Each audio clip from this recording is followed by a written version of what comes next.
हम में से मैक्सिमम लोग ये सोचते हैं कि यार पैसे नहीं है तो पैसे कमाए नहीं जा सकते, लेकिन आज की ये वीडियो हमें ये बताएगी कि अगर पैसे नहीं है तो यही एक गरीब इंसान की ताकत है। और हम ये रियल लाइफ स्टोरी से समझेंगे कि ऑथर के मुताबिक पैसा ना होना एक सबसे बड़ा वरदान हो सकता है। चलिए इमेजिन कीजिए कि आपका रंग काला है और आप गोरे लोगों के देश में पैदा हुए हैं। आपके पास सिर्फ आपकी माँ है और जेब में सिर्फ 2800 रुपए। क्या आप कुछ जिंदगी में बड़ा कर पाओगे या कुछ अचीव कर पाओगे? हम में से कई लोगों को ऐसी सिचुएशन सोचने से भी डर लगता है, लेकिन डेमन जॉन की ये रियल स्टोरी है। जब वो 10 साल के थे तो उनके पेरेंट्स का डाइवोर्स हो गया था और उनके पास सिर्फ उनकी माँ थी। वो जानते थे कि उन्हें जल्दी रिस्पॉन्सिबिलिटी लेनी पड़ेगी। 10 साल की उम्र में ही वो $2 लेके 2 घंटे तक शॉपकीपर्स के पैम्पलेट लोगों को देते थे। उनसे स्कूल में पढ़ा नहीं जाता था और उन्हें लगा शायद वो डफर है, लेकिन बाद में पता चला उन्हें डिस्लेक्सिया था। उनकी माँ ने उनसे कहा कि अगर वो पढ़ने में अच्छे नहीं है तो उन्हें कुछ ना कुछ और करना पड़ेगा, और इसीलिए डेमन ने वेटर का काम करना स्टार्ट कर दिया। फिर एक दिन उन्हें एक कैप पसंद आई। उन्हें लगा शायद उनके जैसे और लोग भी होंगे जिन्हें ये कैप पसंद होगी। उनके पास उस वक्त सेविंग में 2800 रुपए थे। उन्होंने इन पैसों से सस्ता कपड़ा मार्केट से लिया और खुद सुई धागे से सिल के उससे 80 कैप बनाई और 700 रुपए के हिसाब से उन्हें बेच दिया और 56,000 रुपए कमाए। वो इससे बहुत ज्यादा इम्प्रेस हो गए कि क्या ये भी पॉसिबल है कि मैंने बिना किसी एम्प्लॉयर के अपनी क्रिएटिविटी दिखा के एक प्रोडक्ट बनाया और इतने पैसे कमा लिए। किसी ने मुझसे ये भी नहीं कहा कि मेरा रंग काला है और इसीलिए उनसे कोई कैप नहीं खरीदेगा। हम में से कई लोग वो पैसे खर्च कर देते, लेकिन कई समझदार लोग अगले दिन दोबारा उस कैप को बेचते।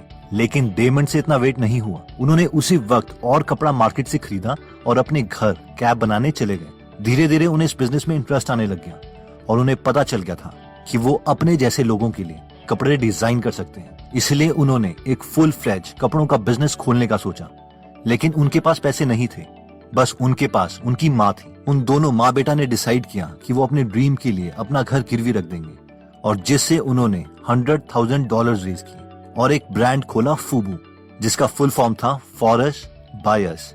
जॉन कहते हैं कि उन्हें पता था कि अगर उन्हें अपने ब्रांड को फेमस करना है तो उन्हें पब्लिसिटी की जरूरत होगी। वो कहते हैं कि अगर उनके पास पैसे होते तो शायद मैं बहुत पैसे पब्लिसिटी में वेस्ट कर देता, लेकिन भगवान का शुक्र है कि मेरे पास पैसे नहीं थे। इसलिए वो आर्टिस्ट के पास जाते, उनसे रिक्वेस्ट करते कि वो उनकी शर्ट अपने कॉन्सर्ट या म्यूजिक वीडियो में पहन लें। बहुत लोग मना कर देते, लेकिन कुछ हाँ कर देते। और सबसे मजे की बात यह है कि जब म्यूजिक वीडियो कंप्लीट हो जाती तो वो बोलते कि प्लीज मुझे मेरी शर्ट वापस कर दो, क्योंकि हमारे पास एक्स्ट्रा शर्ट्स नहीं है। कुछ सालों में उनका ब्रांड काफी फेमस हो गया था। लोग उनके ब्रांड को बड़ा मानते थे, लेकिन डेमन बोलते हैं कि लोगों को ये नहीं पता था कि उस बड़े ब्रांड का मालिक अभी भी वेटर का काम कर रहा है। जब उन्हें पक्का यकीन हो गया कि वो इस ब्रांड को पूरा टाइम देना चाहते हैं, उसके बाद ही उन्होंने वेटर की नौकरी छोड़ी। आज तक डेमन का ब्रांड फूबू $6 बिलियन यानी करीबन 42,000 करोड़ रुपए का बिजनेस कर चुका है। डेमन ने अपनी बुक पावर ऑफ ब्रोक में स्टेप्स बताए हैं कि कैसे कोई अपना बिजनेस सक्सेसफुल कर सकता है और कैसे पैसे ना होना एक वरदान हो सकता है, ना कि एक नेगेटिव पॉइंट। तो आइए स्टार्ट करते हैं सबसे पहले पॉइंट से, जो कहता है थिंक बिग बिकॉज एज और money does not matter. Author कहते हैं कि एक दिन बहुत ही यंग लड़का मेरे पास आया और उसने मुझसे पूछा कि वो एक रैपर बनना चाहता है, क्या मेरे पास उसके लिए कोई एडवाइस है। इस पर डेमन ने बोला कि इस फील्ड के बारे में मुझे कोई नॉलेज नहीं, इसलिए मैं तुम्हें एडवाइस नहीं दे पाऊंगा। इस पर उस लड़के ने बोला ओके, और थोड़ी देर में वहां गाड़ी रुकी, एस्टन मार्टिन, जिसमें उस लड़के का ड्राइवर था। इस पर डेमन काफी हैरान हुए और उन्होंने उस लड़के से कहा कि मुझे लगता है तुम्हारी लाइफ ठीक ही चल रही है, तुम करते क्या हो। तो उसने कहा वैसे तो मैं रैपर बनना चाहता हूँ, लेकिन अभी मैं एक पेंटर हूँ। मेरे इंस्टाग्राम में 1 लाख से ज्यादा फॉलोअर्स हैं और हर हफ्ते मैं एक लाइव पेंटिंग उन्हें बना के दिखाता हूँ। फिर मैं अपने फॉलोअर्स को बता देता हूँ कि मैं उस लाइव पेंटिंग को टी शर्ट में छपवाऊंगा और उन्हें सिर्फ एक ही दिन के लिए बेचूंगा। तो जो उसे खरीदना चाहता है वो उसे खरीद सकता है। मैं एक टी शर्ट का प्राइस 3,000 से 6,000 रुपीज रखता हूँ और हर हफ्ते मैं 500 टी शर्ट्स बेच देता हूँ। पिछले साल हमने 10 करोड़ के करीब बिजनेस किया था। ये स्टोरी सुन के कई लोग बोलेंगे मेरी तो एज ही बहुत हो गई है, ये इंस्टा हमसे नहीं होता। तो डेमन कहते हैं कि उनका एक फ्रेंड था जिससे अपने पेरेंट्स के लिए चिंता हो रही थी। डेमन के फ्रेंड के डैड एक कारपेंटर थे और मदर एक एफिशिएंसी एक्सपर्ट थी, जिनका काम था ऑफिसेज में डेस्क, फाइल्स और क्लोजेट्स को ऑर्गेनाइज करना। उनकी इनकम इतनी थी कि वो एक नॉर्मल लाइफ गुजार सके, लेकिन 2008 के रिसेशन के बाद इस बूढ़े कपल की इनकम सिर्फ 20% रह गई थी और अब गुजारा बड़ी मुश्किल से चल रहा था। उनके डैड को एक कंस्ट्रक्शन कंपनी में नौकरी मिल रही थी, लेकिन उन्हें उसके लिए हर वक्त सीढ़ियां चढ़नी और उतरनी पड़ती थी, जो उनके लिए बहुत डिफिकल्ट हो रहा था। क्योंकि उनके बैक में दर्द रहता था। डेमन को आइडिया आया और उन्होंने अपने फ्रेंड के डैड को एक छोटा घर दिखाया और उनसे कहा कि आप इसे बना सकते हो। उनके डैड ये छोटा घर बनाने के लिए रेडी हो गए। अब हुआ ये कि कई इतने अमीर लोग होते हैं जो 30-40 करोड़ के घर में रहते हैं, और क्योंकि इनके पास पेट्स होते हैं, कैट्स, डॉग्स एक्सेट्रा, इसीलिए ये अपने पेट्स के लिए भी एक अच्छा घर चाहते हैं, कम से कम 30 से 50 लाख का। ये घर उस कपल ने एक अमीर परिवार को बेचा जिनके पेट्स थे, जिसके लिए उन्हें 30 लाख रुपए भी मिले।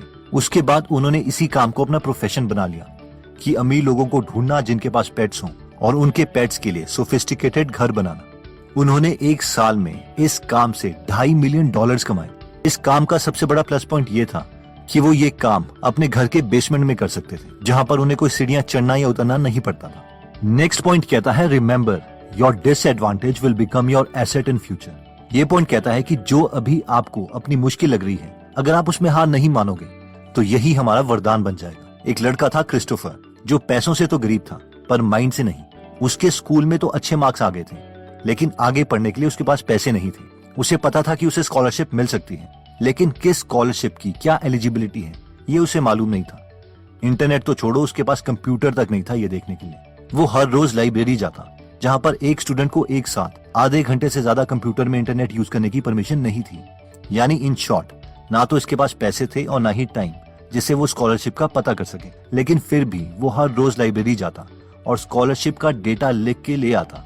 उसने हर स्कॉलरशिप भर दी थी, चाहे उसमें 5,000 मिल रहे हो या 5 लाख। जिसमें वो एलिजिबल नहीं भी था, वो भी फॉर्म्स वो भर देता। ऑथर कहते हैं कि यही ताकत होती है गरीबी की, कि जब आपके पास कुछ भी नहीं होता तो आप इतना ज्यादा एफर्ट कर देते हो जो अमीर लोग कभी नहीं कर पाएंगे, और इसीलिए ये एक वरदान बन जाता है। क्रिस्टोफर के साथ भी कुछ ऐसा ही हुआ।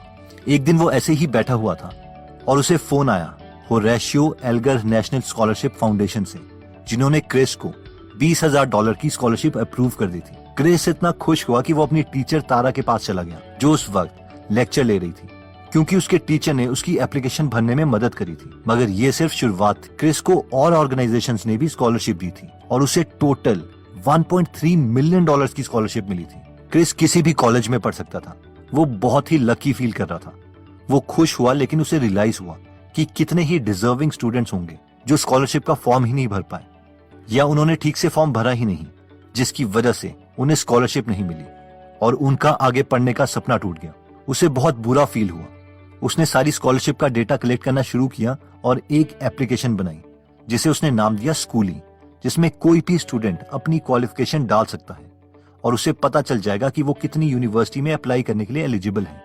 अब तक स्कूली ऐप स्टूडेंट्स को $15 मिलियन की स्कॉलरशिप दिलवा चुकी है। दोस्तों, इस वीडियो में हमने देखा कि ऑथर के अकॉर्डिंग 2 टाइप की गरीबी होती है। एक गरीबी होती है पैसों की, जो कि गरीबों को एडवांटेज दे सकती है। एक गरीबी होती है माइंड की। जो लोग माइंड से गरीब होते हैं वही लोग बहाने मारते हैं और रीजंस ढूंढते हैं काम ना करने के।